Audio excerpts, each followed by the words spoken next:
২০২৫-২৬ অর্থ বছরের বাজেট পেশ। বাজেটে মানুষকে প্রাধান্য দেওয়া হয়েছে বললেন অর্থ উপদেষ্টা। ২৫-২৬ অর্থ বছরের বাজেটকে কিছুটা ব্যতিক্রম আখ্যায়িত করে এই বাজেটে মানুষকে প্রাধান্য দেওয়া হয়েছে বলে উল্লেখ করেছেন অর্থ উপদেষ্টা ডক্টর সালেহ উদ্দিন আহমেদ। সোমবার বিকালে বাজেট বক্তৃতায় একথা বলেন তিনি। এবারের বাজেট রেডিও টেলিভিশনের মাধ্যমে উপস্থাপন করা হয়।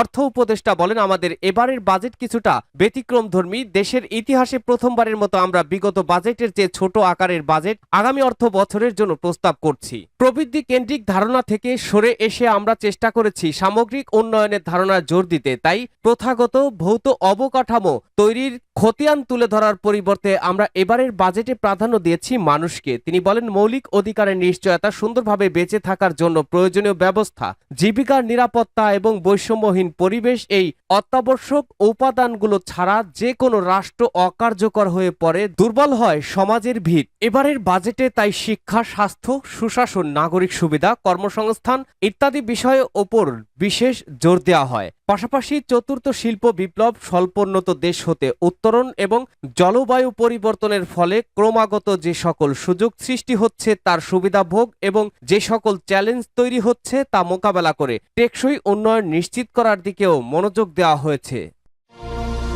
এদিকে বাজেটে দাম বাড়বে যেসব পণ্যের। আগামী ২৫-২৬ অর্থ বছরের প্রস্তাবিত বাজেট উপস্থাপন করেছেন অন্তর্বর্তী সরকারের অর্থ উপদেষ্টা ডক্টর সালেহ উদ্দিন আহমেদ। সোমবার ২ জুন বিকেল ৩টায় বাংলাদেশ টেলিভিশন বাজেট নিয়ে কথা বলা শুরু করেন তিনি। এবারের জাতীয় বাজেটের আকার ধরা হয়েছে ৭,৮৯,৯৯৯ কোটি টাকা। প্রতিবারের মতো এবারের বাজেটেও অনেক পণ্যের দাম বাড়ানো হয়েছে। এর মধ্যে রয়েছে মুঠোফোন, ওয়াশিং মেশিন, সিগারেট, অনলাইন কেনাকাটা, ব্লেন্ডার, প্লাস্টিকের তৈজসপত্র, এলপিজি সিলিন্ডার, রড, সাবান, শ্যাম্পু, বিদেশি চকলেট, লিপস্টিক, ব্লেড, দেশে তৈরি মোবাইল ফোন, গৃহস্থালী প্লাস্টিক সামগ্রী, এলপিজি, দেশে তৈরি এলপিজি সিলিন্ডার, ফ্ল্যাশ, ফ্ল্যাট, বল পয়েন্ট কলম, হেলিকপ্টার সার্ভিস, দেশে তৈরি ওয়াশিং মেশিন, দেশে তৈরি মাইক্রো ওভেন, দেশে তৈরি ইলেকট্রনিক্স ওভেন, দেশে তৈরি ব্লেন্ডার, জুসার, মিক্সার, গ্রাইন্ডার, দেশে তৈরি ইলেকট্রনিক্স কেটলি, ইস্ত্রি, দেশে তৈরি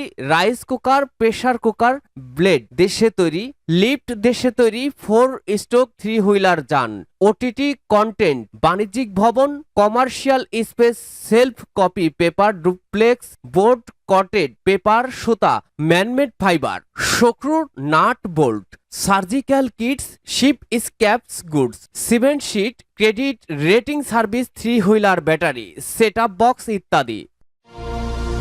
ডক্টর ইউনূসের নেতৃত্বে ঐক্য বিনষ্ট করা হচ্ছে কেন, প্রশ্ন ফারুকের। প্রধান উপদেষ্টার উদ্দেশ্যে প্রশ্ন রেখে বিএনপি চেয়ারপারসনের উপদেষ্টা জয়নুল আবেদিন ফারুক বলেছেন, বাংলাদেশের তরুণ সমাজ, রাজনৈতিক দল মিলে যখন একটা ঐক্য সৃষ্টি করল, ডক্টর ইউনূসের নেতৃত্বে সেই ঐক্যটা বিনষ্ট করা হচ্ছে কেন, কার প্রলোভনে বা কার কান কথায় এমন হয়েছে। তিনি বলেন, বাংলাদেশে 9.5 মাস অতিবাহিত হলো, এখনো সংস্কার।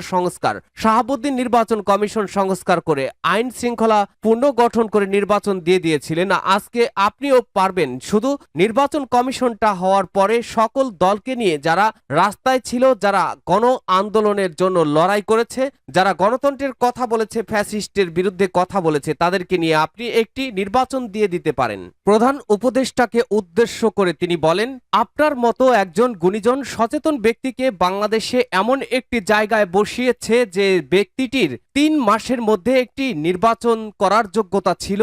কেন 9.5 মাস অতিবাহিত হলো? আমি একজন রাজনৈতিক কর্মী হিসাবে নিজের বিবেকের কাছে প্রশ্ন করে নিজেই উত্তর পাই না। কেন আমাদের দলের সব সিনিয়র নেতাদের প্রত্যেক দিন নির্বাচনের কথা বলতে হবে? আপনার কি চিফ জাস্টিস শাহাবুদ্দিনের কথা মনে নেই? তিনি 3 মাসের মধ্যে নির্বাচন উপহার দিয়েছিলেন। আপনাকে কেন 9.5 মাস অতিবাহিত করতে হবে? এনসিপির উদ্দেশ্যে বিরোধী দলের সাবেক এই চিফ হুইপ বলেন, রাজনীতি করবেন ওয়েলকাম, গ্রামে যান, মানুষকে বোঝান। আপনার কি সেটা আইডিওলজি প্রচার করেন? আইডিওলজি প্রচার না হতেই এখনো ঢাকা শহরে বসে বসে আটলান্টিক মহাসাগরের মতো বিএনপি দলের সমালোচনা করছেন। এক লুটেরা গেলে আরেক লুটেরা আসবে, আর এই লুট 9.5 মাস কারা করছে হিসাব বের হবে। নির্বাচন ইস্যুতে সরকার ও বিএনপির দূরত্ব কি তিক্ততার দিকে যাচ্ছে? আগামী ত্রয়োদশ জাতীয় সংসদ নির্বাচনের জন্য নির্দিষ্ট তারিখ সহ একটি নির্বাচনী রোডম্যাপ নিয়ে সরকারের সঙ্গে বিএনপির দূরত্ব ধীরে ধীরে রাজনৈতিক তিক্ততায় রূপ নিচ্ছে বলে মনে করছেন রাজনৈতিক বিশ্লেষকদের অনেকেই। বিশেষ করে গত এক সপ্তাহে নির্বাচন নিয়ে বিএনপির ভারপ্রাপ্ত চেয়ারম্যান তারেক রহমান সহ দলটির সিনিয়র নেতাদের শক্ত ভাষায় কথা বলার পরপরই অন্তর্বর্তী সরকারের প্রধান উপদেষ্টার দিক থেকে যেভাবে জবাব এসেছে, সেই প্রেক্ষাপটে উভয় পক্ষের মধ্যে দূরত্ব বাড়ার ইঙ্গিতই পাচ্ছেন রাজনৈতিক বিশ্লেষকরা। নির্বাচনের রোডম্যাপ না এলে সরকারের সঙ্গে সম্ভাব্য তিক্ততা বা বিরোধিতার বিষয়ে জানতে চাইলে বিএনপির জাতীয় স্থায়ী কমিটির সদস্য সালাউদ্দিন আহমেদ বিবিসি বাংলাকে বলেছেন, তারা মনে করেন ডিসেম্বরের মধ্যে নির্বাচন না হওয়ার কোনো কারণ নেই এবং সে কারণেই নির্বাচন ডিসেম্বরে হতে হবে। এর আগে গত 22 মে প্রধান উপদেষ্টার কথিত পদত্যাগের ভাবনা নিয়ে গুঞ্জন ছড়ানোর পর 24 ও 25 মে বিএনপি সহ বিভিন্ন দলের সঙ্গে বৈঠক করেছিলেন ডক্টর মোহাম্মদ ইউনূস। তখন বিএনপি নির্বাচনী রোডম্যাপ ছাড়াও ছাত্র প্রতিনিধি হিসেবে সরকারে থাকা 2 উপদেষ্টা ও জাতীয় নিরাপত্তা উপদেষ্টাকে বাদ দেওয়ার যে দাবি করেছিল, সে দাবির ব্যাপারেও সরকার এখনো কোনো পদক্ষেপ নেয়নি। এমন পটভূমিতে সোমবার বিএনপি সহ রাজনৈতিক দলগুলোর সঙ্গে বৈঠকে বসার কথা রয়েছে প্রধান উপদেষ্টা অধ্যাপক মোহাম্মদ ইউনূসের। তার প্রেস উইং জানিয়েছে, দলগুলোর সঙ্গে সংস্কার ইস্যুতে কথা বলবেন প্রধান উপদেষ্টা। সরকার ও বিএনপির সম্পর্ক কোন দিকে? রাজনৈতিক বিশ্লেষকদের অনেকেই মনে করছেন, সরকারের 2 উপদেষ্টা এবং জাতীয় নিরাপত্তা উপদেষ্টাকে বাদ দেওয়ার দাবি সামনে আনলেও বিএনপি মূলত তাদের সমমনা দলগুলোকে নিয়ে নির্বাচন ইস্যুতে সরকারের উপর চাপ তৈরি